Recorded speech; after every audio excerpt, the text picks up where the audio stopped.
ఏపీలో సంక్షేమ పథకాలకు వాలంటీర్లతో డబ్బులు పంపిణీ చేయొద్దని కేంద్ర ఎన్నికల సంఘం తీసుకున్న నిర్ణయం దురదృష్టకరమన్నారు మంత్రి అంబటి రాంబాబు. ఎన్నికల సంఘం తీసుకున్న ఈ నిర్ణయం పునరాలోచించుకోవాలని అంబటి విజ్ఞప్తి చేశారు.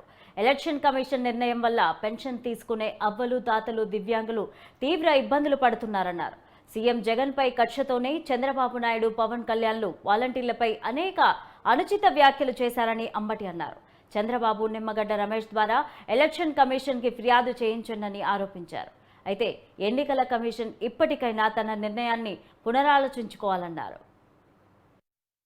చంద్రబాబు నాయుడు గారికి బుర్రపోయినట్టుంది.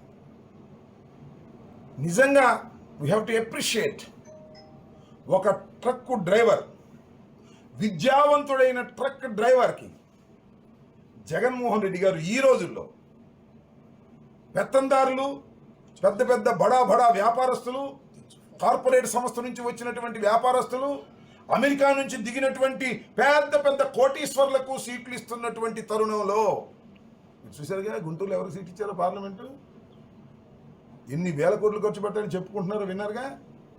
అలాంటి రోజుల్లో డబ్బులున్నవాడికే టికెట్లు ఇవ్వాలనుకునే రోజుల్లో తెలుగుదేశం పార్టీ డబ్బులున్నవాడికే టికెట్ ఇవ్వాలని కోటాను రూపాయలు వెచ్చిస్తున్నటువంటి రోజుల్లో ఒక సామాన్యుడికి, ఒక ట్రక్ డ్రైవర్కి, విద్యావంతుడికి శాసనసభ టికెట్ ఇచ్చి రంగంలోకి దింపినటువంటి జగన్మోహన్ రెడ్డి గారిని సలాం చేయాలి, అప్రిషియేట్ చేయాలి సమాజం అంతా. కానీ చంద్రబాబు నాయుడు గారి కడుపుమంట ట్రక్ డ్రైవర్కి ఇచ్చాడు, చులకనగా మాట్లాడుతున్నాడు. దుర్మార్గాన్ని మనం చేస్తున్నా.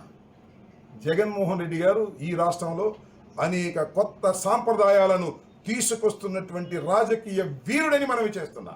ఇచ్చిన ప్రతి వాగ్దానాన్ని నెరవేర్చినటువంటి వీరుడు జగన్మోహన్ రెడ్డి గారు. ఇచ్చిన ప్రతి వాగ్దానాన్ని తొంగలో తొక్కిన మోసగాడు చంద్రబాబు నాయుడు. ఇది గమనించాలి ప్రజలు. ఎన్నికల సమయంలో మళ్ళా జగన్మోహన్ రెడ్డి గారిని 175కి 175 అని జగన్మోహన్ రెడ్డి గారు 2 సంవత్సరాల క్రితమే చెప్పాడు.